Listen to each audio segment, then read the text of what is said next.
This is the Team Objection Podcast for January 10th, 2023, episode 559. That might be audible. I hope so. At the very least, the beginning noise was. Oh, you hear that one? Come on. Move, you damn thing.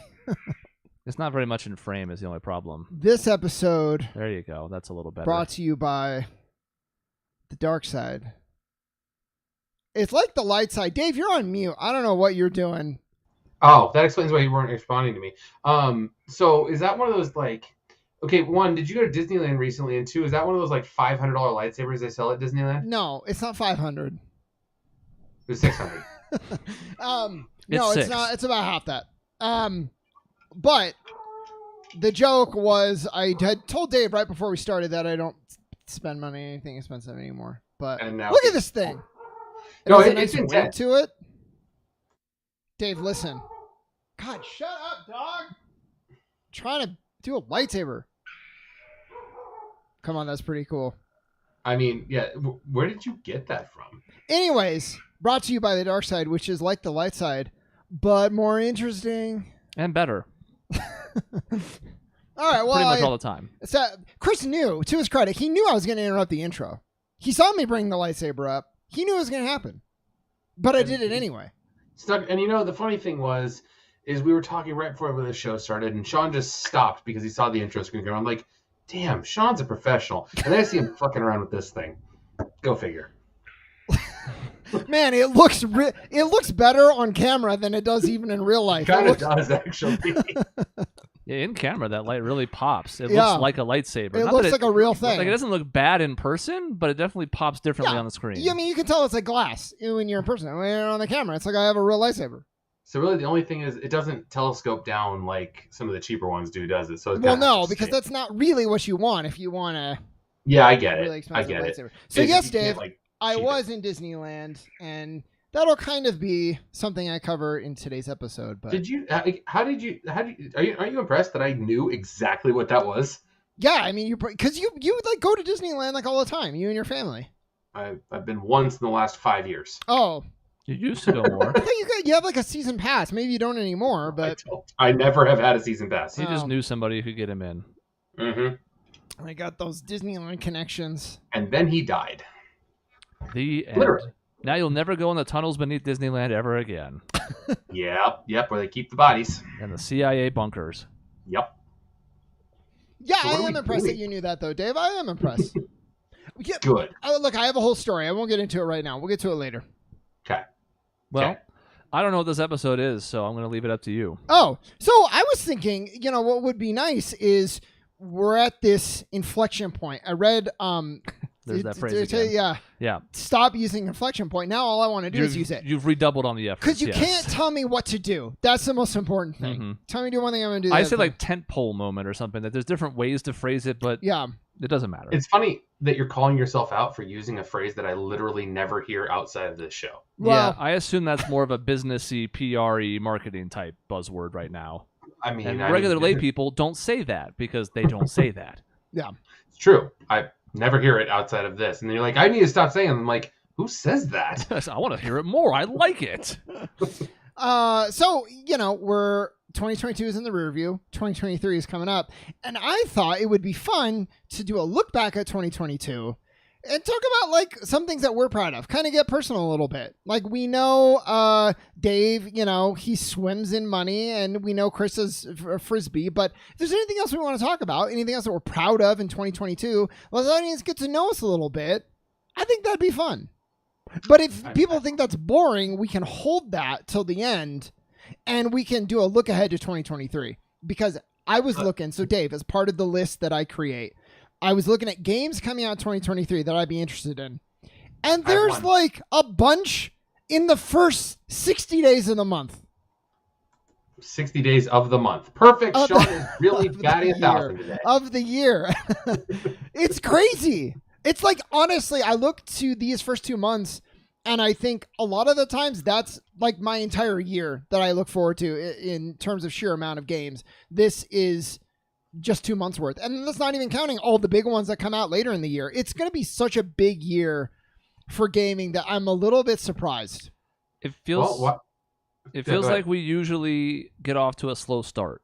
And I'm not sure if part of this is because of things that were delayed. I think it is when you look at the list of titles. But it felt like, I remember episodes in the past, we'd get to, E3, which already tells you how long ago this was.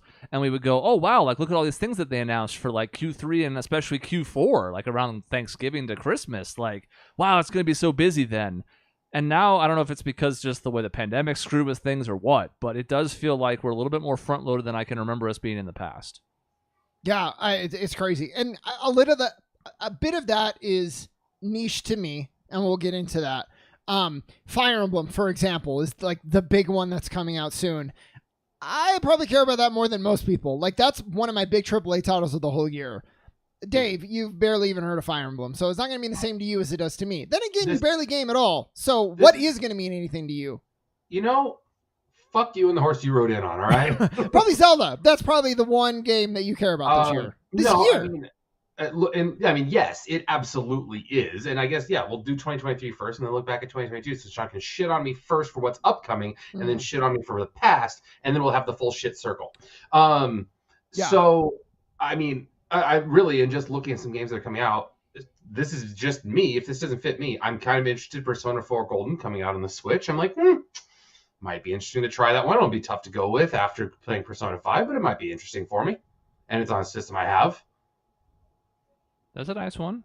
Why are you always a robot? You're a robot again. And I don't just mean personality. Well, I do mean that, but I mean your voice too. Hopefully it doesn't come out to the audience, though. Because I have to go through the internet, sir. The internet.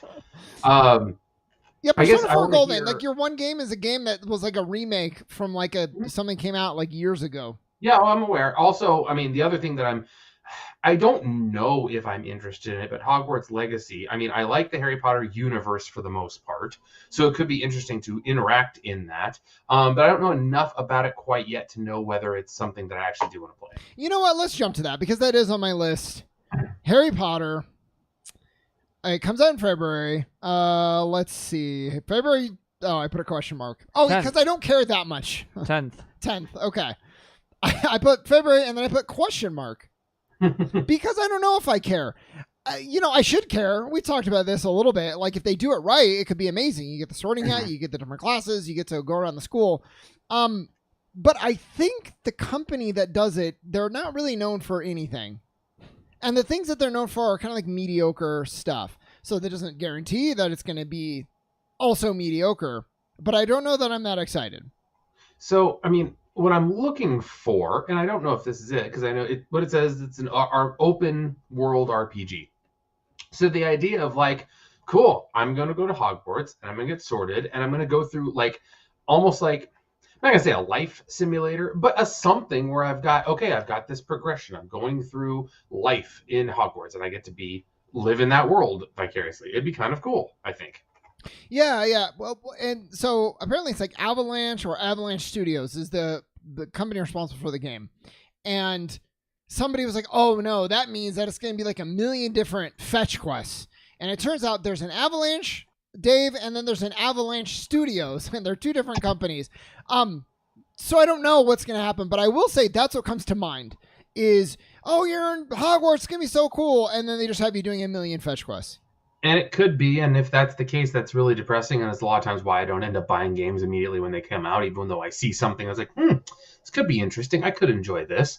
But I don't know. It could be, like I said, if it's one of those things where like I get to kind of like, so like they can tailor the gameplay, so maybe you get to have some choice into it. If it's going to be open world, if I have my choice of like, I can take this class in this year and they have levels set up based on your years, it could be really good. And even if there are some fetch quests, that's okay. Yeah, well, of course. What game doesn't have fetch quests, right? Exactly. But yeah, like something like Three Houses, Fire Emblem, but like, I mean better because I liked Three Houses, but the class stuff was pretty thin. If you could actually choose the classes that you attend and do your curriculum, and maybe you can excel in certain classes and get like, I don't know, the equivalent of badges in Boy Scouts, that could be really cool and fun. And you have to choose like, which classes do you go to? Which ones do you prioritize? Like, all of this would be fun. And I just think it's going to be, Professor whoever needs 50 whatchamacallit. That's your day. It's like, God damn it, this sucks. It's kind of disappointing as I look into it, like the fact that this game is set in the 19th century, which is just kind of like, okay, so we're just not going to tie this into, the world that we know from the books. And I get why they do that. They don't want to have to tie in like, oh, hey, I'm this player. And, oh, hey, look, there goes Harry right there. Look at there's Harry Potter. Yeah. Like that type of, I get it. But also it's kind of like, it would have been cool to kind of been able to interact with the teachers that you know of. Well, Dave, it could be, Knights of the Old Republic on the good side, or it could be like Witcher Blood Origin on the bad side. Oh, I thought you were going to say Knights of the Old Republic 2 on the bad side. No, that's fine. But yeah, like it could be really good or really bad. It just depends on how the game is. Chris, I'm assuming you're going to continue your Harry Potter silent protest on the game as well. Probably, but there is, of course, one other reason you might not play it. Oh, what's that? Because J.K. Rowling's a piece of shit. Oh, well, that's, look. Now, I'm not saying I buy into that, but there is definitely an undercurrent of protest that's coming for this game in less than 4 weeks now. Yep. Yeah, I don't care. Especially because I'm with you. If they're like, yeah, we've actually animated J.K. Rowling. She's a professor. You can interact with her. She has an anti-trans class. You're like, okay. You can use spells on her. Cool. I'll get the game then. Yeah, but they have gone out of their way to like distance themselves from her, like everything in the Harry Potter world. Which I think also because it is in the 18th century or whatever it was, like it helps with that as well, because now they don't have to be beholden to the source material for the most part. Again, some of the stuff obviously needs to be anchored in the same lore, but maybe that's a good thing. I don't know. I'm going to be very interested to see how it does sales-wise, because very often we see on the majority that of times on the internet that it's a vocal minority that ends up pushing something like this, and then nothing ends up happening. It peters out. But this one attracts a lot of particular hate from a particularly small but very vocal group. So I'm going to be interested to see. And I think it'll depend, too. Is it, and this, it's so reductive, but like, is it good or not? If it's really good, I think it's going to sell just fine. Probably. If it's bad, then everybody will, I think, attribute the poor sales to something that maybe is not entirely responsible At for least it. in part, yeah. Because it'll be, well, it didn't review well, and also... Yeah. Yep. So there's that, but that's in February. Dave jumped ahead, but you know what? That's okay, because there's only so much that interests him, right? So really quick, I want to throw out Midnight Suns, because that's actually a game that came out this year, but like at the tail end. And it's like, Dave, you love it when this happens. So it's a superhero strategy, deck builder hybrid game. But this one actually has like some relevant like deck building. It's actually sort of like there are cards that you can collect and play. Have you ever heard of XCOM? Ever even? Yes. Okay. You've talked about it ad nauseum. It's like XCOM, but with superheroes and cards. And it's supposedly huge. And I'm really intrigued. I think the gameplay is going to be fun, but apparently, like, what one review said was it's as though somebody took a game that they already developed and then superimposed, like, Marvel onto it. And the reason they feel this way is apparently a lot of the interactions are like, you and Wolverine and Captain America can go to a book club and, like, interact. Or, like, you can go on a date with Captain Marvel. And it's just, like, very, like, kitschy and corny and weird, and I don't care about any of that, and I probably, unless I have to, I will not engage in it, but the gameplay seems really fun. That's all. Okay. Midnight Suns, that's just a holdover from this year. So Dead Space, Dave, they're remaking it, and why I think this is cool, along with just being a Dead Space remake after the series went complete. Dead Space 2, one of the best games I've ever played. Dead Space 3, piece of trash. Like, what happened? It's the same people. This is a remake of the original. I think they can right the ship. I think it's interesting because Callisto Protocol just came out. It was supposed to usurp the throne of Dead Space. It did not. Sucked.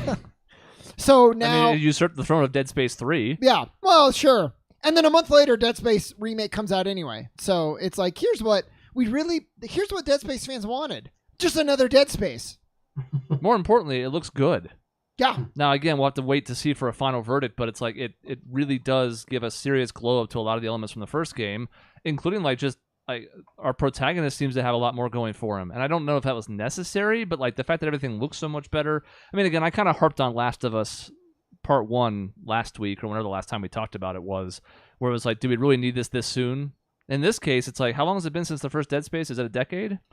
It has to be at least. It has to be at least. I played it in I played Dead Space in 2011, I think. I think you were a little late to the party too. Let me look. Even- My guess would be 2008. I was gonna say 8. I swear to God. So it'll be almost 15 years. It was late 2008, but still. So like that's a perfect time to come out with something like this. I'm all for these type of remakes because now looks like a lot of attention and care went into it. So I liked the first Dead Space. I'm not a huge fan of the franchise, but I liked the first 2, and so even I might give this a look. It's not high on my list. I got other stuff I got to play, but it might get consideration. Yeah, the first one was good, and I don't know that I'd go through it again. Like I enjoyed it for the time, but it probably looks amazing now, and I can only imagine what they've done with the better technology nowadays. I do want to call out Maisie saying that if the Harry Potter game is like Persona 5, like where you're setting up your day, choosing where to go, that would be great. It may be the smartest thing she's ever said. I can't even shit on it. Like it really is. Yeah, that's brilliant. That's basically what I was going for. I said 3 houses. Persona 5 is a much better example. It's like, do you want to go practice Quidditch today and up some stats there? Do you want to go practice potions? And like, it's amazing. Yeah, that's so nice. That's so nice. It's so nice. It was kind of a backhand compliment. It so certainly nice. felt like we were brewing to that. Yes. Amazing. Yell out, it's so nice. So, Chris, what are your thoughts on Octopath 2? Interested, certainly. Will I play it right away? No. I didn't play the first game until it went to Game Pass. So, like, I'm glad it's happening. I'm interested to see how well it does. Am I going to jump on it? No. Yeah, I might. I've chronicled my history with Octopath Traveler before, but played it wanting a great story, sold it back. It sucked. I hated my time with it. For some, I don't remember why. I picked it up again because I think it turns out I was closer to the end than I thought I was maybe, and just skipped all the story, played it only for the battles, and had a great time. So I might take that approach for this one, and I'll probably enjoy it a lot more. I mean, everything I've read is like it's going to be even more customization and like additional gameplay benefits and more like job options. So that's a lot of what intrigues me the most is all the gameplay stuff because again, the story's I mean, it's fine. There are a couple I thought were pretty good, but like anytime I'm going to try and juggle 8 characters equally, it didn't necessarily work great. But like, is it on my radar? Sure. Is it something I'm going to buy day one? No, not at all. Yeah. It makes me wonder how is it that you play a game, the first version, like like this one, Octopath Traveler. You play the first one, and you're like, I hated it, sold it back. And then how can you be interested in 2 if you hated 1? Well, because it tells you where it ended. I hated it, and then I tried it again, but like I took a different perspective, and I enjoyed it quite a bit more. Okay. So this one, I think, as long as I take that same perspective, where I'm like, I'm just playing it for the gameplay. The second the story bores me, skipped. I think it'll be more fun because the story sucks. The reason mostly, Dave, along with like I think mediocre writing, is like none of your 8 people ever really connect. Their stories never connect. There's no like greater thread bringing it's not like Final Fantasy VI where everybody has their own thing, but they're united for a common cause. It's like no, you're always just ever doing one person's quest, and the dialogue you get from the other people is ancillary at best. And you're like, why emphasize all these different paths when they're all completely separate? Yeah. I don't know. You don't have any payoff. Yeah, it's like because it's fine for that one character, but the rest of your party doesn't have any buy-in because they don't even necessarily know who's going to be around at the time. Exactly, because you can go in any order. Which is great from a gameplay perspective, but then how do you make that work from a story side? Well, they didn't very well. So, like, it's a game I liked quite a bit. I'd probably give it like a 7.5 or something. It's got some really good things going for it. Doug mentions the soundtrack. It's phenomenal. I love the overall aesthetic, like this blend of sprite and like these really crafted backgrounds. Like, it has a lot of things it does well, but it's also got a couple fundamental flaws that make me like, yeah, that's not a pre-order for me. It's just the Final Fantasy 1 through 6 thing where like you see somebody on the map and they're your size, and then in the battle they're like gigantic image. That's a stupid detail. I thought that was a cool throwback. Yeah, I like that. This just reminds me, because we run into this a lot with gaming where they give you choice, but at the expense of like story and gameplay tightness, I feel like. And the one that comes to mind is Breath of the Wild, honestly. And sometimes I'm like, maybe just make it more linear. Again, like make the experience better. To me, that is more important than the ability to choose the order that I go into it as. Yeah, I can agree. Like, I don't. It seems to be everyone's going away from it. I don't mind a linear gameplay where it's like, okay, you have this to complete and this to complete and this to complete. And if you make it compelling in those steps, it's really good. Yeah. Especially when it's just your major touchstone moments. You don't have to make the whole game a rail of linearity, but like there wouldn't have been any harm in, just to use the Breath of the Wild example, making it pretty clear like, okay, this is like near the starting area, so like this is the one you should probably tackle first. And if you really want to go crazy, you can go after the harder ones, but they're probably going to kick your ass unless you're really good or a New Game Plus or whatever, right?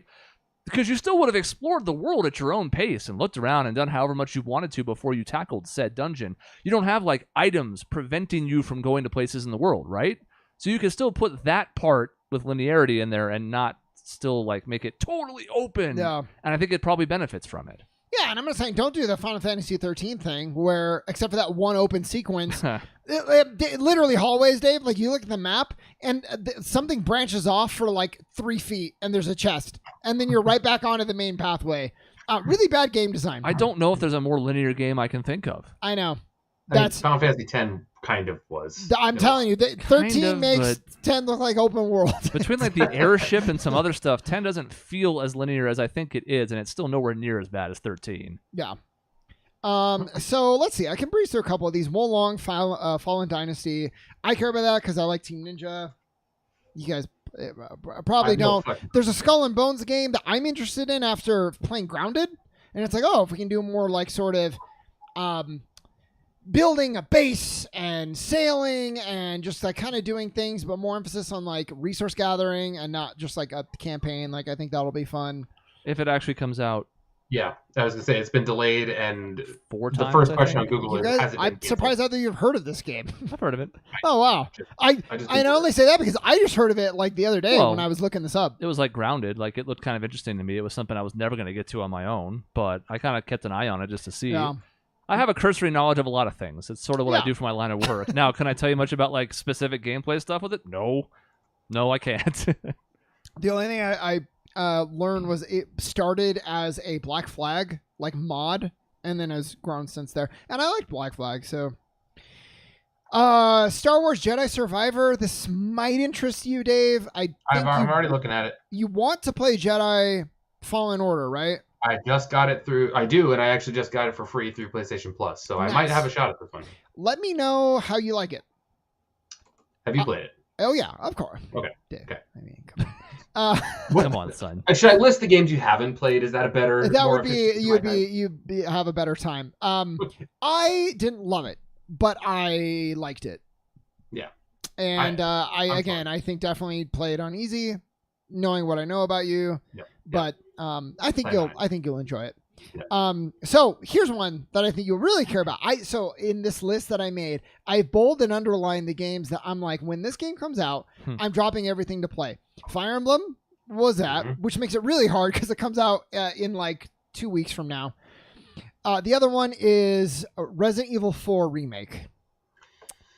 My God. Remakes. So I guess what differentiates this besides the fact of reliving the fun that was Resident Evil 4, I guess? Well, that's a great question. So I don't know how much you follow Resident Evil. Resident Evil 2 remake came out. And from everything I heard, it was great. Many people consider it possibly the best Resident Evil ever made out of any of them. But you took a game that was very dated and you completely updated it. So you made 2, which was like static hallways. Like you enter a room and it's like a fixed camera and like outdated gameplay, outdated graphics, and you update it to feel like Resident Evil 4. So it's great. Now you're taking Resident Evil 4 and you're updating it to make it feel like more Resident Evil 4. So that's a great question. I think the biggest change is going to be things like the graphic overhaul. Hopefully the story will make sense now. I'm really hopefully hoping... it's not quite so over the top. Really if there's no knife fights and laser beams, I think that's probably would be a good thing. I mean, more as long as they have more QuickTime animations. That is really what I'm looking for. It used to be the whole game QuickTime. Actually, I think that'd be good. They already said the dog is dead. Yeah, that was a big thing when that was announced. Why? I just don't understand. Why promote it? First of all, and then why do it? That was like a nice little touch. The dog? Yeah, like, so you get to the dog, you can either save him or not, and then if Mhm. you save him, he comes back later. Now you get to him, he's dead already. Well, that's fun. Just at least a little bit of happiness in this whole dark, awful game is just fun. Which I think might be the intent, to make this even more dreary. And I think that's hopefully going to come part and parcel with taking out some of the over-the-top stuff. We'll make it a little less campy, like we talked about when we, mentioned where Resident Evil 4 was in our best games ever list. I think if they really want to make this darker and more brooding, there's definitely ways to do it without too much difficulty. And maybe that's why. Maybe that's why the dog is gone. And knowing that was going to be unpopular, maybe that's why they promoted it in advance, so that nobody was surprised by it in the game. It would hurt less if you know about it in advance. I don't know. That might be the reasoning. Yeah. You really need to revamp so many of the cutscenes, though. Like, especially Louise. Louise shows up and then, like, leave. He does the Tommy Wiseau thing where, like, he enters the scene and then just leaves out the other door. It doesn't make any sense in the room. That's Louise in this game. He, like, shows up. He's like, hey, Leon. And then he leaves. And you're like, why did you even show up here? Oh, I forgot something. We didn't need this scene then. You could have just gone and got it. Story-wise, never made any sense either. It's like, can we work together? This is awful. Yeah. That handling was really, really bad. Dave, I played Resident Evil VR, and I was waiting for the scene where Ashley's like, "Hey, Leon, want to fuck?" I don't know what she says at the end, and they took it out of the game. Actually, she doesn't do her like want. What about some overtime? And that is good, but I expect like little. That kind of gives me hope of like taking out some of the shittier stuff of that game. The 2004-ish from it. Yeah. Yeah, I don't need my like 16-year-old president's daughters to hit on me. But this is again in that timeline. I mean, you mentioned how long ago it was. So like now, I mean, I know obviously they've been going through this, and 2 Remake is so well regarded, but it's like we know from experience that this is mid 2000s. So by all means, bring it back for a new audience on these new systems with all the stuff you can do to it. That's great. Yeah. System Shock remake, that's coming out. Nobody cares. I do. I think it'll be cool. Now Tears of the Kingdom. Tears, right? We decided we settled on Tears. Yes. I'm running with May Tears. 12th. Yep. Maybe. Unless it gets pushed. Yes. If it gets pushed, my son will literally cry. I'm not even kidding. He will actually full on tears if I tell him it's not coming out in May, because he's already like, "Is it out yet, Dad? When's it coming out?" I'm sort of confused by the date it got moved to, especially such a specific one so far in advance. I don't know if that's a good sign or a bad sign. I haven't decided, because I'm not really sure what major games come out in May. I'm sure there are examples over time, but it's such a weird window to me. Now, again, we talked about E3 and the fact that it doesn't really exist anymore, so the timing of that has shifted through. I mean, it's basically been dispersed across the rest of the year. I mean, yes, if anything, the Game Awards now have become the hub of announcements, so maybe that's also part of why the start of the year is getting heavier. I don't know. But the point being, I don't know why it's coming out on May 12th. I don't know what it is about that date. It's not like it meets some kind of quarterly goal by coming out in the middle of Q2. So I'm hoping that it's so random because they know exactly how much time they needed to finish it. Yeah. Yeah. What is there? We've talked about it already. Like, I think it's going to be awesome. I'm debating whether to play it on the TV or on my Switch. Give me co-op and playable Zelda. Wow. There you go. That's what I want. Is there any indications it could be co-op, or you're just like, I just want it to be Don't co-op? have a lot of indication on anything unless you want to be one of those people that picks apart every frame of a 2-minute trailer, which I don't. And I don't. I don't want to give those my views. Yeah. I don't even mind the folks that kind of like point to a few things, but the ones that are like, well, when you look at this and you zoom in on this pixel, and I'm like, oh, maybe just wait for the game. Maybe we don't need to go to that level of detail in advance. So when it's single player and Zelda's a damsel in distress, you're going to feel really good. Probably. Yep. Yeah. I'll probably have tears. It's kind of like when you start out in Twilight Princess and you're like, I don't want to be a wolf anymore. I want to be Link. And then it turns out you have to start the whole first quarter of the game as Tingle, and you're like, oh my god. It's going to be hard pressed to find another game of the year candidate that's going to beat this. Now, it could not live up to expectations, don't get me wrong, and something else could really pop up, because like Elden Ring was certainly anticipated last year, but it wasn't like, whoa, it's going to be the game of the year. But because of the pedigree here, if this is 90% of the first game, good luck beating it, just because of the goodwill it's got with the community. I actually think while the year is fucking stacked, like we're talking about, Yeah, there's some good stuff. I don't think there's anything that's going to compete with it. That's on my radar as of this moment. Yeah, and there's plenty of stuff in the back half of the year, some stuff we may not even know about yet that could be announced and then drop in 8 months, or could be just dropped out of the blue, but to me, it's like that's the front runner as you look at it. We've never really done that because it's too hard to do. With movies, we get like 3, 4, 5 years in advance on release dates. Games, I mean, you look at the release calendar, the back half of the year is nothing. So we can't really do like award predictions for games, but that's one I feel pretty confident in. If that game is good luck beating it. I do, except for one that we're going to get to. And I think we're still correct in that it's going to be a landslide, but we're going to get to it. So next up, Suicide Squad, Kill the Justice League. Cautiously optimistic because it's the same team that did the Arkham games, and it's apparently still in that universe, which is going to pose a lot of questions, both for change in style, but also like what happened at the end of Arkham Knight. But, it could be cool. I don't really care about Suicide Squad. I also don't really care about Harley Quinn, but I'm still like, Rockstar has a certain pedigree, so I think it could be good. It could be. I mean, Rockstar gives it that, maybe I'll take a look at it, as opposed to otherwise skip. Yeah. And Kevin Conroy as his last Batman performance. That's not like a selling point for me, but it's on my radar. It matters a little bit. Yeah. So the other big game, Final Fantasy 16.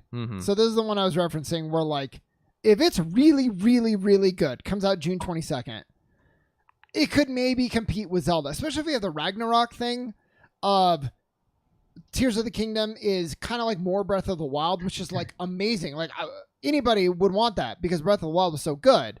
But then you kind of have a game that's rehashing stuff versus something that's like kind of new.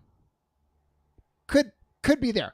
I think it's going to be, I think Tears of the Kingdom is going to be innovative as hell again.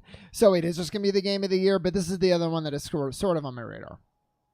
Well, it's gonna be tough because our group always is in alignment on this, which is like we want more sequels that reuse elements and just come out in the same console lifetime. We like that stuff. So this is the wrong crowd for the people that were like, well, I can't believe some of these animations in God of War Ragnarok just look just like the first game. It's like, no shit they do. That's a good thing. Yeah. What, you want them to reinvent these fucking animations for no reason? Like, come on. So there will definitely be an undercurrent like that. And if Breath of the Wild taught us anything, it's that, I mean, we've talked about it to death. We just did in our best games ever. Like, it did so many things so well, but if it slips on those and still has some other glaring issues that people can latch onto, and it feels like a carbon copy in some ways, that might be enough to dethrone it. Yeah. And none of that is to say like how excited I am for 16 though. I think it's going to be really good. I'm a little bit bummed out that it is yet another action-based RPG. I think even more so than anything that's come before it. At this point, I almost like it better. I would rather us go back to our turn-based roots, to be clear. However, let's not dabble in the like the margins. If you're gonna make it action, embrace the action. Then I just gotta have a hard time with that. Is Final Fantasy was built on turn-based for the entirety of its beginnings. The first 10 games, all turn-based, and for whatever reason they moved away from it, and it's hard for me to feel like it actually is still Final Fantasy in that way, even if though you incorporate chocobos, you incorporate all those things that make it Final Fantasy, but because the games are always different settings, different people, everything, it just feels like, hey, we're just going to slap this title on it, and I don't know, it takes it away from that feel because it's not turn-based. Yeah, I think we all agree. Like, we would rather it be turn-based, but if they insist of not being turn-based, not doing the Final Fantasy 13 thing or even the 15 thing, which was like a weird, like, just hold the button and you'll go through your entire attack sequence. It's like, not good. Make it an action game if you're going to make, not this weird halfway shit. But I think the story's going to be really good. I think I like the darker tones. I think it could be really excellent. I'm interested, and I'm always interested in the Final Fantasy series generally for the writing, the stories, the world building that they do. So I'm in it, but I kind of feel like Shackrock and what he just said there was that he lost me and went to action. Doesn't want to be Devil May Cry, and I get it. I totally get it. It's like going from Persona 5 to Persona 5 Strikers. It's like, yeah, I'll play this, but I don't feel like it's Persona 5, Yeah. And you can even argue that, like, setting-wise and aesthetic-wise, it's changed a lot from the first 10 games. I mean, 12 kind of went the most medieval of anything in quite some time, and yet everything since then has felt more and more technology-based. Still in some kind of, like, medieval roots to some extent. Like, there's always been that blend. That's part of what Final Fantasy is, but I don't know. It's like, it'd be weird to just show somebody, like, 4 and then 16 without a lot of additional context and be like, those are games from the same series. And they'd be like, what? Yeah. No, they're not. Even something like 10, which has this like, hey, we have technology, but we choose not to use it. So that's why we have this medieval feel to it still. It's like, show that between like 15 when you're driving in a car down the road and you're like, this doesn't feel like the same game. Yeah. The same series. I mean, look, as somebody who loves 14, obviously I'm a big Yoshida fan with the direction he's gone with that series, so him helming this means I'm more interested than I would be otherwise, especially when it comes to story. He and the people he work with usually nail that shit. I can't say I'm, like, stoked. Will I play it? I will, 100%. But is that a day one for me?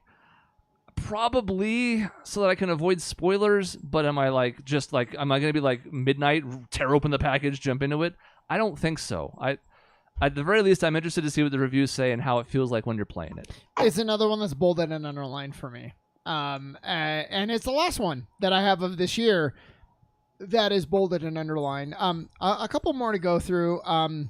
Redwall is like a Left 4 Dead clone, or that's what we thought, like 4-player Left 4 Dead clone, but then you're bringing in elements of like Deus Ex and Deathloop and things like that. Turns out they're saying it's gonna be more like Far Cry, which I am much less excited about, but I think it'll be good. I think it'll be good still. And I am always a sucker for any like 4-player co-op good games. Yep. I mean, I've been playing Vermintide recently, so like I get it. Yeah. Hades 2. I'm not that excited for it yet because apparently it's gonna come out sometime this year, but in beta for PC. And I'm like, call me when it's on Switch. It's the same as the first game. Yeah. It'll be on early access for a while. I don't think I'll play it in early access, but the first time we get to like an open beta, I'm probably in. I don't really like, though I have a Steam Deck now, so I am at least a maybe on that. But I'll probably just wait. I don't know. But I am excited. I think it's gonna be great. That's a bold underline for me. Oh, nice. Assuming it's in it's somewhat full version. Like again, I'm not going to play it in some kind of half-baked version, but if it's close to a full release, then that counts for me. Yeah. Val, what were you going to say, Dave? Oh, I just have one that doesn't have a date yet, but I'm interested in it merely because of the setting of it. There's Star Trek Resurgence, which looks like it's a little bit of a setting along the lines of you have this action-adventure game, but also you have the dialogue choices and everything like that. So, like, those types of things interest me when it's that type of game in a setting that I can enjoy. So I'm interested in it. It's like a little bit Mass Effect approach, which a little like, bit. Mass I mean, Effect I've always kind of looked at Mass Effect as a Star Trek successor. Yeah, exactly. It's like they've re-successed their successor. Exactly. Yeah, that could be cool. Valheim, it's a game that's out already, but it's supposed to come out for consoles in early 2023. So that'll be exciting and fun. And then there's a game called Raft, where you start on a raft and then you like build it into like this floating fortress and you go from island to island and find out what happened to the world. Like that could be cool. Again, because of Grounded, games like that are now sort of on my radar. Chris, I want to learn more about Vermintide. I think it's only PC though, right? For the time being, yeah. Is there some kind of console release coming for it? No, I don't know. I just want you to. I hope so. Oh, I see. Yeah, I mean, Vermintide and Vermintide 2 are games that you would enjoy playing with your crew that's been doing like Back 4 Blood and Grounded.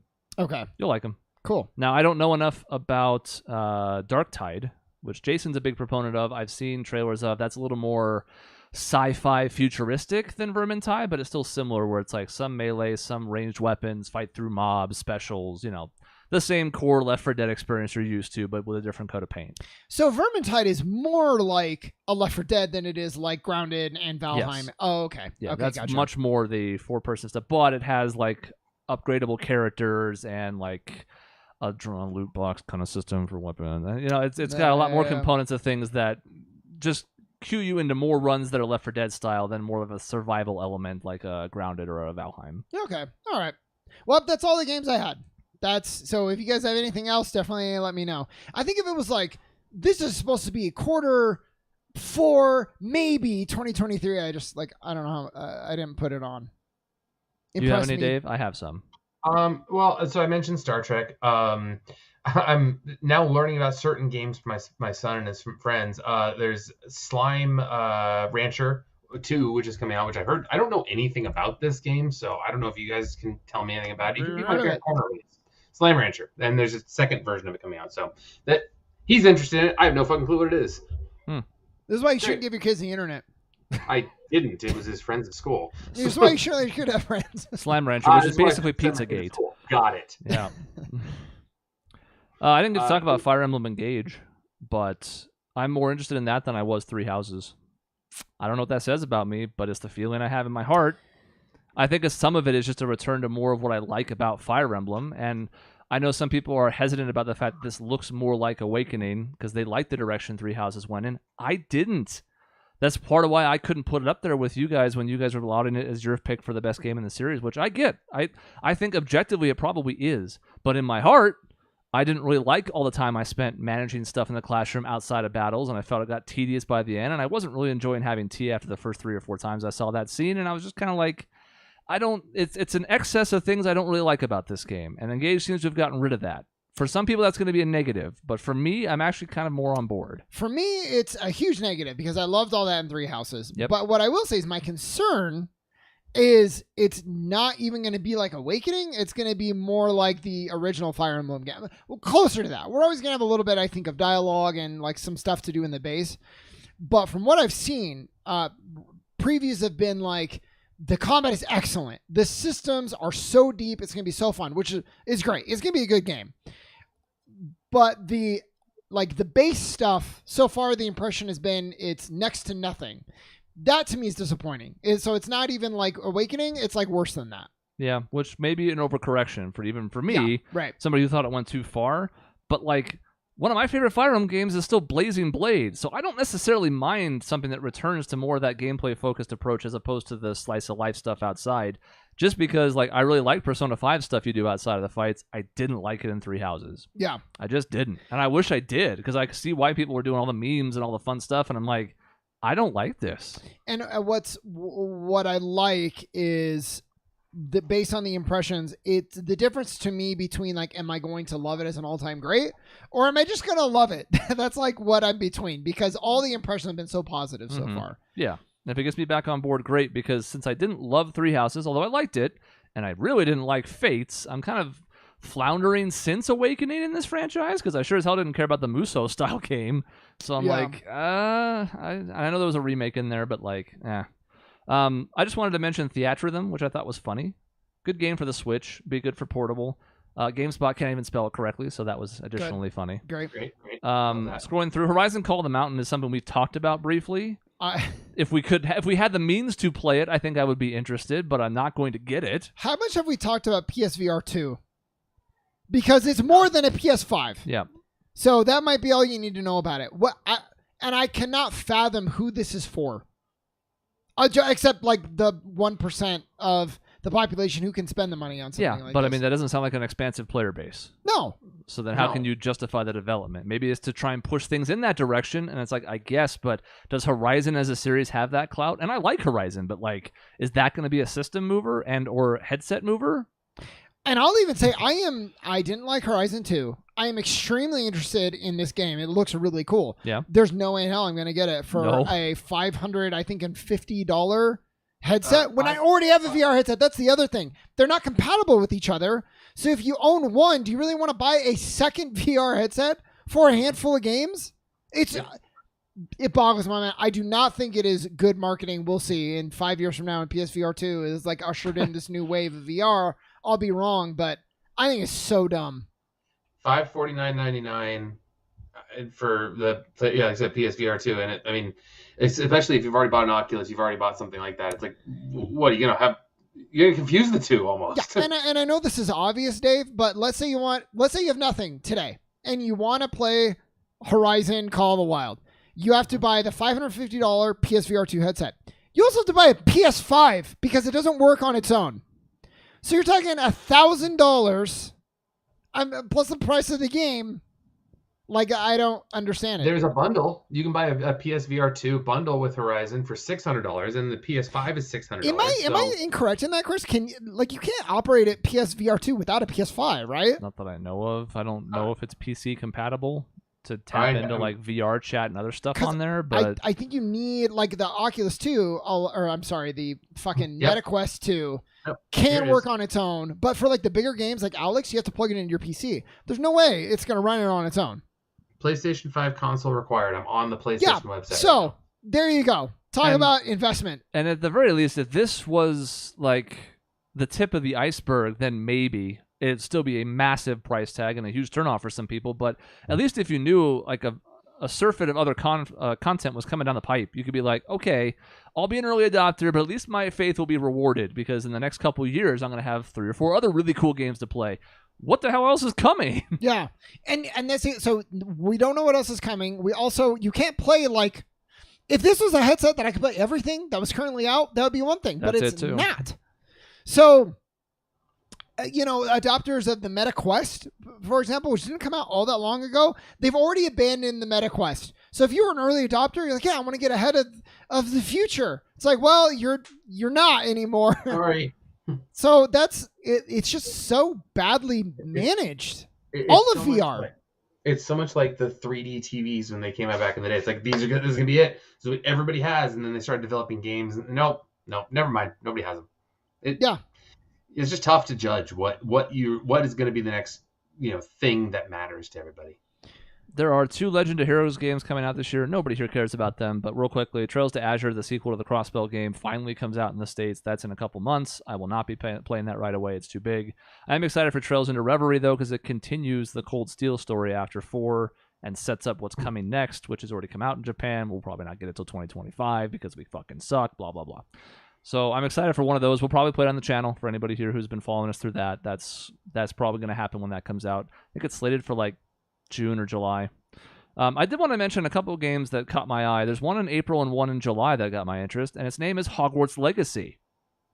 You're like, wait, we talked about that earlier. Yeah. Well, Hogwarts Legacy comes out on the PS4 and the Xbox One in April, and the Switch in July. So that makes a lot of fucking sense. That also really concerns me because it's the same thing of by designing a game to be able to play on the PS4, you are probably handcuffing yourself. Yeah. You're chopping your legs off at some instance there. You can't fully take advantage of it, which is so difficult. Like I think we talked recently about the fact of can we stop developing PS4 games at this point? Now, because so many games are doing it, it's not necessarily like a kiss of death. It is just, it's unfortunate though. It's not a great sign. Or the alternative is it's going to be different development teams, or at least to some extent, some different developers on it, and there's going to be different issues with each version. Oh, yeah. Sort of akin to what happened with the Grand Theft Auto remake. That's probably what's going to happen. So anyways, I just wanted to throw that on afterwards because I didn't see that till I started scrolling down, and I'm like, wait, they're putting out the previous gen versions 2 months after the current gen versions? Yeah. And then the Switch, which is like the forgotten stepchild. And the last one I wanted to bring up was Street Fighter 6. Oh, yeah. 5 didn't really capture my interest. It had a pretty shoddy launch, to put it kindly, after all the momentum that 4 had brought in for saving basically at least the Street Fighter franchise, if not all of fighting games. So the fact that 5 kind of stumbled was, and I kind of fell off. 6 looks like it's being handled by people who really care about the series, and if you've been looking for more single-player content, it looks like this has it in spades. So for me, this might be a day one. I don't even care about Street Fighter, and I can't tell you how happy it makes me that they are putting a lot more effort into single-player shit. Yep. And there's just so many little details. I'm not going to get into them because people who don't play the game won't care, but like little touches here and there, whether it's like references or like quality of life upgrades where you're like, these people get it. And that's reassuring to see because it does feel like there are times where you see a sequel come out or another game in a series come out. It's like, what happened? Didn't you play the earlier one? Didn't you like you lost your way?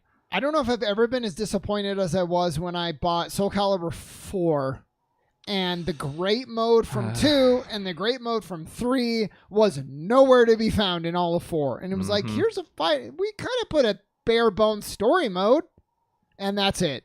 And the same with 5 and kind of about the same with 6. And you're like, fucking why? Yep. That's why I love both 2 and 3. Each had their own spec, like the Weapon Master mode, and then 3, I forget what that mode was, but you could bring created characters in and go through that whole thing. It was great. And then it was gone. Like, we don't want to put in the effort. It's like, but it's your game. It's your franchise. Like, I know everything's about multiplayer, but like some people do want to play this on their own. Yeah. At the very least, if for no other reason than to kind of get decent at it before they go play multiplayer. Yeah. Anyways, I think that was the only one. Oh, sorry. Do you have any more? Go for it. No, go ahead. I think that was it. So, okay. Is there anything that have been a series that's coming out next year that you are like, nope, I'm just not doing it? Like something that you would have in the past been like, yep, I'm ready for this, but not doing it this year. I mean, I'll just say one that comes to mind. That's the Tales of Symphonia remake, which feels like it doesn't need to happen. It's kind of just it's a remastering of the PS3 one that was a remaster. So, like, I'm not entirely sure why I would be incentivized to pay $40 for that, especially when I can just emulate it. I mean, what? And then get it in 60 frames per second instead of 30? So that's one. I mean, I've kind of fallen off of Tales, although I did like Arise, but, like, that's a series I used to be over the moon for. Yeah. And then when the co-op went, kind of so did I. Yep. I mean, we've talked about it on the show before, but, like, the NBA 2K series, God, I'm done. I'm so done. This past year's version just ruined me. I feel like you've said this before, but I believe you this time. I wasn't going to buy this year's except for Booker, which is a really stupid reason to have done it. I'll admit. Me too. I was not going to buy it, and I did. Did my one copy really show that Booker as a cover athlete was being supported? No, because boy, if there's ever a carbon copy, this year compared to last year is the worst of the bunch. Yeah. The worst thing was after last year's version, I'm like, you know what? Fine. I get it. It's just a cost of doing business. I'm going to spend a little bit extra on the VC to make sure I don't have to slog through a shitty gameplay. And all it was just this shitty gameplay with my player being a little bit better. I'm like, you know what? I actually spent $120 in this game instead of $70, and I am pissed that I did it, and I'm just done. I've barely touched it. Yeah. I'm maybe like a quarter of the way through the season. I'm like, normally I'd be done by now. It's stupid. So don't do it. And then when you're tempted, don't do it. Nope. Just play the previous year's game again. Get your fix and then be like, cool. The only reason I was even looking at it is because Booker was on the cover, which again, how stupid was that? Yeah. And I did it because I also wanted the Suns roster to be reflected when we ultimately did a career mode. That's also a stupid reason. Because somebody inevitably is going to make the previous year's game have next year's roster. Some person's going to go through. Yeah. Will that be as good as the people who do it? No. But it'll be close enough. Plus, the Suns suck anyways. They sure do, again. Boy, this is great. I don't even know if we're going to do a show on them. I don't know what there is to say. They have no one left. Well, I think it'll be worth it maybe in a couple of weeks just because it's so bad and it's been a while since we've done it. You know, we can check in on this miserable state that the team is in. I do want to do our look back on 2022. We have a little bit of time left. Yep. It's not a lot. So I'll start, Dave. I want to go over kind of my three things. So I do the Spartan races, and this year was big for me because I really got to push on all of the races that I did. And I finished pretty well. So I finished, I was going to look it up and I forgot to. I'm seeing now on my little list something like the top 10 on the Super, which is cool. And then, and the Beast, Dave, is like the 13-mile one. I finished 11 from my age group, but I don't care about that because I think that's bullshit. Like, just because I'm like in my 30s, I can't do something a 20-year-old can do. Like, that's stupid. But I finished 100 out of 3,000 overall. I mean, top 1%. Yeah. So that was pretty cool. Especially because that race is my weakness because it's so much running. So I do really good on obstacle. Like I can get those obstacles like this. And then the running, like I'm okay. This race is designed for like, if you're a fast long distance runner, you're just going to excel. And even if you don't do the obstacles that fast, it kind of doesn't matter. So I was happy with that. Whenever I like work out and I train for these, I see Dave's face, Chris, telling me that it's going to all go downhill when I hit 30. That's what? Yeah. So like that's why I like prioritizing like performing at a high level, and as long as I can still do it, get back at Dave for scaring me about my 30s. In no way did I say anything like that. Jesus. Like, I love that you're making up motivation for yourself. No way. Chris, you have to, you're not going to get involved, though, is the thing, but no, you have to remember, I don't remember 32 when I was 30 and you were like, just wait until you're whatever. And you're going to really start feeling it. It's all going to go downhill. With you, right? Well, maybe, but it left an impression. It worked. I guess. Of course, I'm 2 years older than you. What do you think that actually makes a difference? Yeah, I mean, in a way, that's what you kept saying. I like that we just have entire episodes where Sean says mean things about Dave and he kind of just internalizes them, and then Dave says one thing tongue-in-cheek and it changes Sean's outlook on life. For like a decade, I'm like, he's going to say it's all going to go downhill, so I got to keep working hard. It all went downhill for me because I couldn't exercise as much. Like that was the big thing, is I just stopped being as active as I was before due to many different things of responsibility that prevented me from doing it. I'd like to do it, but every year every year that I can be like, I feel better now at 30 whatever than Dave did at 31 is like, that's my goal. That's so weird because actually the funny thing is at 32 I felt fantastic. I was actually in really great shape in like 32. There you go. So. There you go. I don't know. I mean, you're motivating me, right? I submitted my application for Survivor. That's the other thing that I wanted to do for like, I don't know how long has the show been out for? 20 years? Yeah, for 20 years I wanted to do that. I wasn't going to submit it when I was like 13, but I've wanted to do it for so long. And the truth is, I hope Survivor doesn't listen to this. I really want to do it because I want to be on the challenge, but you can't just get on the challenge. You have to come from another reality TV. So my goal is get on Survivor, either do well or make a name for myself. One way or the other, doesn't really matter. Then go to the challenge. You had better get on there. And when they ask you to list like the things about you, like, you know, your name, age, hometown, profession, stuff like that, your profession better be podcaster. I don't want to hear a damn other thing about your job. I will probably... He probably should, because his real life job is not interesting. Yeah. Well, and it was funny. And the application was like, yeah, like marketing. So like, here's the skills. Because in marketing, you got to analyze. I don't know. You got to twist it. I saw other people's videos, and that's what they do. Like, I'm a financial analyst, so I'm used to like analyzing and thinking about whatever. So yeah, I did the same thing. But yeah, podcast is... I think I talked about the podcast in my intro video, and then I had to cut it because it's 3 minutes. Do you know how quick 3 minutes is to tell somebody why you should choose me for Survivor? Goes fast. That's no time at all. Yeah. So I had to cut out the podcast. But yeah, Dave, I'll talk about I got a podcast. That's not enough. What do you mean it's not enough? If I'm on Survivor and I say I have a podcast?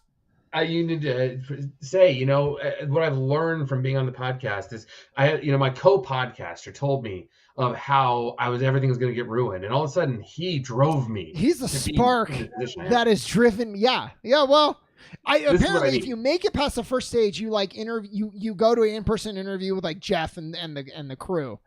When Jeff asks me what drives you, Dave, I'll tell him.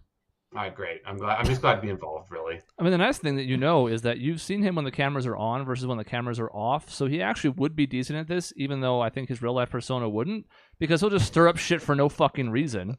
I sure will. He'll just be he'll just kick up problems where there were no problems before, and it'll be perfect for reality television. But then you got to do that, but then you got to kind of be under the radar too. I'd be so bad at reality. Like if I could take beef jerky and put it in somebody else's like bag and they didn't see me do it and they're like, Steph, why do you have all this beef jerky? We got to vote you out. You're a liar. And then I'm just in the background being like, boop, boop, boop. I think you would try and talk your way out of it even if you were caught. You'd be like, I think the cupcake lady didn't do anything wrong. Yeah. We've seen that defense. See, I have so many skills that I've developed on the podcast. It's going to be perfect. Better Survivor. Yeah, Naked and Afraid. Well, because you don't get on the challenge by being on Naked and Afraid. No. It's like Survivor. It's Are You the One, which I'm not going to go on. No.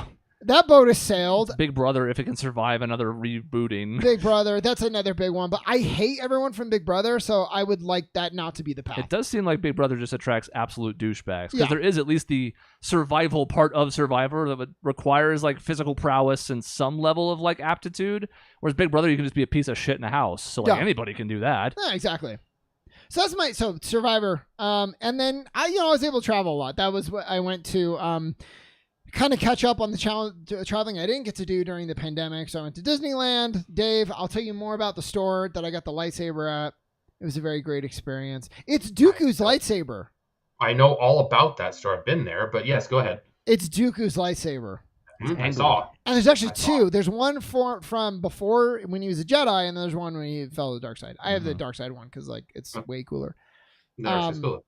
Yeah, Gary's wedding, Disneyland, Jersey, Seattle. It was all over the country. So I want the audience to know that anytime if I've ever said anything good about, hey, things are going well for me, Sean goes, oh, Dave, with the perfect life over here, just making sure, rubbing it in everybody's face. Sean has literally spent an hour saying, this is what I think I'm going to do this year and how good this is, and this is what I'm interested in, this is what I'm interested in. You know what, though? Because I never do this. You know what triggered this? All these wonderful things that happened to me, and, I finished this race, and I was top 1%. Yeah, but this is not to throw Chris under the bus, but Chris was I did this Frisbee thing, and I did really well, and I was like, Oh, like it would be nice for us to share our accomplishments because, like, I do these races and then I never talk about it. It's like it just disappears. So you can blame. I think what I'm saying is you can blame Chris for this. That's right. Oh, okay. Sean's not going to blame himself and it's not for me at all, actually. for having the time to consume all the pulp culture in the universe and travel. Yeah. So I'm not even saying like it's more Chris's fault than me. I'm saying you can blame me 0%. That's right. And divert it all to Chris and yourself. Actually, yourself is fine too. This is the exact narcissistic thing that I was looking for, and all I was looking for is that, hey, Dave, I'm sorry I gave you so much shit before. And what happened? That's not gonna I thought you were happen. going to say this is exactly what Survivor's looking for. That is true. I was like, that's so nice, Dave. I really hope I get on. This is how he gets around the 3-minute audition limit, by having a 65-minute version of the show where he just talks about that stuff. Basically, just fellatiating himself the entire time, filleting himself the entire time. Mm-hmm. How awesome you are. No. Why? I'm so awesome because I turn in an application to Survivor? I mean, look, I would love it if they even watch it. I'm not even convinced that that's going to happen. But you know what? The odds are not as bad as I would have thought. You have an ethnic-sounding last name. That's true. That's true. That That is has my to count for opinion. something. Like, Dave's not getting on there. His No, name's they fucking look at my name Robinson. like So trash. that's what you gotta think. So there's thousands of people who apply, not millions, which I honestly maybe would have assumed, just thousands. And then of those thousands, they say like we get so many people they just do like a TikTok video, or like a 10-minute video, or like some big production. Like we don't want that. Just like talk to us. So out of the thousands, they eliminate like I don't know a certain percent because the videos suck. So then only out of the videos that actually work, then they select 30 people or whatever to actually be on the show. So now if I go through all that effort and I go home first, that's going to be a bummer. I mean, getting on the show is, would you rather do that and not be on the show at all? I'd rather be eliminated because if I know I'm going home, I'm going to stir up some shit and be like, look, I still made a name for myself. Challenge. Invite me too. Anyways, enough about me. Finally. Finally. Here we are. Well, that's going to do it for this week's show. Dave, Hang on, I have one thing I want to say about myself. Yeah, Dave, what were your accomplishments for 2022 or anything else you want to talk about? This is dumb and I can't wait for you to shit on it, but like I started coaching my son's basketball team, and so basketball is obviously a huge thing for me, and I've been able to teach the kid, teach young kids. These are 5-6-year-olds now, 5-year-olds at the beginning of last year and 6-year-olds now. It's been really fun to kind of try to teach people the basics. Like it's reconnected to me to kind of like the very beginnings of when I was a kid playing basketball and kind of what I looked for. It was really rewarding because this is a league that actually keeps score even at 5-year-old basketball games, where like we actually won a game because like we're able to coach the kids like, no, this kid is the one that shoots because he's the one that can drive this way, and if you get in front of like just very basic things, but it was really, really rewarding. So winning, like we literally won our first game at the very beginning of 2022, and it was a awesome feeling, like to actually like, oh my god, we like taught them something. This is great. So I thought I would shit on that. What I would have shit on is when I was texting about this episode and you were like, I haven't done anything in 2022. And I was like, well, I guess that's your problem then. This is actually a cool thing. I had a really bad day today. And I was going to tell you to use this if you hadn't. No. And then, other things I can say vicariously in 2022. My wife running in the New York Marathon was a huge deal. Like I tried to support her as much as I could, but the fact that she finished 26 miles, running through all 5 boroughs of New York City was really cool. And to see her do it definitely brought a tear to my eye towards the end, where I'm like, holy shit, you made it. I knew you were going to, but holy shit, you made it. So yeah, that was really cool. Dude, marathons are crazy. I won't. I never ever will. Like seeing the amount of work that went into it. I would go and she would do her training runs ass early in the morning because we live in Phoenix and it's 105 at 8 a.m. So we would get up and be up at 3:30 in the morning, and I'd ride my bike along with her because, a woman running in the dark at 3:30 in the morning is not great. And at the end of like mile 10, me riding on my bike, I'm like, I think I'm done. Like you have double this. Cool. So that's not.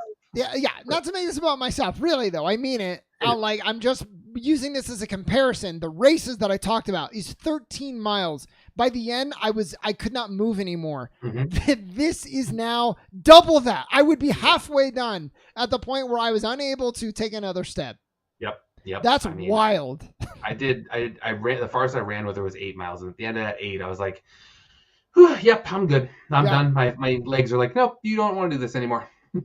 And I know her pace, probably, she's not like sprinting, but like it doesn't matter because there's the cardio and then there's just like the impact on your body that's you have to get over. So she clearly trained a ton and the training worked. That's awesome. I have a great video that I'll have to show you guys, but I won't be able to do it here. But of her walking down the subway steps immediately after to go to the subway to get back to the hotel was it was hilarious because she basically couldn't do it. Oh, it yeah. was just like, grabbing the handrail. Yeah, Jello legs. Yeah. So I don't have a ton I was proud about in 2022. Yeah. You did Frisbee stuff. It's pretty much the bulk of it. And that's fine. I mean, that was a big part of it. It's kind of like the one hobby I make time for outside of this damn job, which did have one thing that I can't really talk about. So I know that sounds like useless in some ways, but like I don't really want to talk about specific aspects of work given my platform. But there was one thing, vaguely, the fact that we managed to get better compensation for a lot of people, basically, was pretty key and long overdue. Oh, we have spammers in chat. Yeah, this what happened to, Dave's got him. Oh, dang, Dave. I made him a moderator, too, just so that when Doug wasn't here. Why is Doug even here if he's not going to catch the hot girls here guy? Doug was like, I didn't catch a stray this week. No, you caught a stray. I mean, 2022, I did win the tournament for consecutive years. I did qualify for nationals. I played pretty well there. I got to travel to be part of that. Like, I'm pretty happy with the progression of my game. I'm almost 930 rated. Like, there's a lot of things going well there, and I'm going to keep trying to improve. I've realized that having an off season up here fucking sucks because the courses are in terrible shape. They will be in terrible shape till probably mid to late March. I know there's a league that's going to play in them because they'll clear the tee pads and then just see what happens after that. I'm not interested in that. I have a bad back and I'll fall down and die. I already hurt myself once throwing discs in the snow, so. Dude, that's good. I think the nationals thing, I think you're underselling it. I think that's so cool. And like all the races that I do, and like I really look forward to them, it's still me going out and being like, hey, I'm going to do this thing. And then I like pay for I'm inviting myself, basically. You earned it / got invited. So like, that's really cool. It's funny, like when you look back, when I'm trying to look back at things that throughout 2022, all of us have kind of hit a point, I think, in our careers now where we're kind of like, okay, pretty steady job, steady income. And so some of the things that feel like they would have been accomplishments in the past have kind of become almost mundane in a way, like expected. Like, hey, I'm in this job, I'm making whatever, I'm making enough money that I can live and have a decent life around me. Something that 15 years ago would have been like, wow, I can't even imagine being in that position. So it's weird trying to look back at your own accomplishments when you feel like you've kind of gotten to a median point, if that makes sense. Yeah, that's like overall. Yeah, that makes sense. Yeah. So. Yeah. Well, but you know what? It puts you in the position to coach your son's team and your wife to go to New York to be in the marathon. Like, That's my whole thing is that people are like, what's your dream job? And I was like, I don't really care. It's more important to me to have the job be a means to an end to do the things that I want to do. I don't have to love the job. The job has to allow me to do the things that I do love. That's my thing. Yep. Yeah. Because people say like, find what you love to do and you'll never work a day in your life. And I'm like, I know there are examples of people having done that, but it's like for most people, doing the thing you love ruins it for you. Yeah. Truthfully. So like, yeah, find something you can tolerate and then use that to do the stuff you like outside.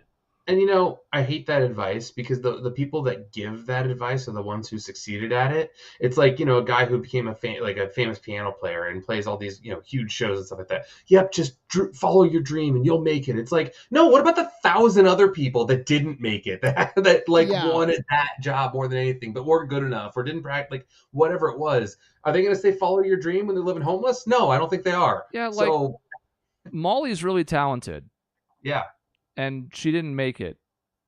And she changed gears a couple different times, but like she was talented enough to have made it if the right things broke her way or she found the right opportunities, got with the right people, and like she teaches now, which is great. I'm not throwing shade at teachers. I got teachers all over my family. They're super important. Like, but this just goes to show you, like, of the circle of people I know, she's the most talented of any of them, and like she wasn't able to parlay it into a career, and maybe now that's for the best. Who knows?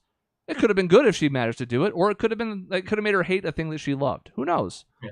It's either side of it. Like, my dream job would be to be in the NBA. It's like, well, not attainable.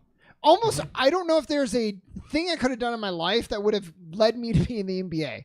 Between Like, my genetics and not being tall enough, like what could I have done? The infinite universes. I don't know that any of them would have got there. And then the opposite side is like, I think I would enjoy teaching. Like that could be like my calling. But then I don't have the income to do so much of the things that I think are important in my life and the things that I enjoy more. So, that's, I guess like I do something that, do I love it? Am I like, no, but I enjoy it and it's fine. I enjoy the people I work with. And to me, like, that's enough. Mm-hmm. That's all.